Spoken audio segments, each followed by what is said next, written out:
अगर मैं तुमसे पूछूं कि सक्सेस का मतलब क्या होता है तो तुम्हारा आंसर क्या होगा? पैसा, पावर, इज्जत, शोहरत, नेम, फेम, फ्रीडम, विजडम, है ना? लेकिन अगर मैं तुमसे ये बोलूं कि ये सारी चीजें मिल जाने के बाद भी तुम सक्सेसफुल नहीं हो पाओगे तो तुम्हें कैसा लगेगा?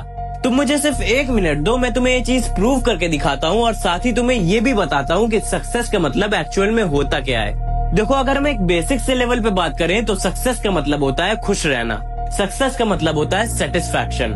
लेकिन अगर हम थोड़ा सा गहराई में जाके इसे डिफाइन करें तो सक्सेस का मतलब क्लियरली ये होता है कि तुम्हें अपनी लाइफ में अब और कुछ भी नहीं चाहिए। तुम अपनी लाइफ से पूरी तरीके से खुश हो, सेटिस्फाइड हो और इसे एंजॉय भी कर रहे हो, जो चीज हर इंसान के लिए अलग अलग होती है। सोच के देखो, एक लंबोर्गिनी और बुगाटी जैसी गाड़ियां लेने वाला भी सक्सेसफुल नहीं है अगर उसका एम एक प्राइवेट जेट खरीदने का है। महीने का 50 लाख कमाने वाले भी सक्सेसफुल नहीं है अगर उसके अंदर 1 करोड़ कमाने की इच्छा है। लेकिन अगर कोई सिर्फ 20,000 की नौकरी के साथ एक नॉर्मल सी बाइक लेके खुश और सेटिस्फाइड है तो नो डाउट कि वो अपनी लाइफ में सक्सेसफुल है।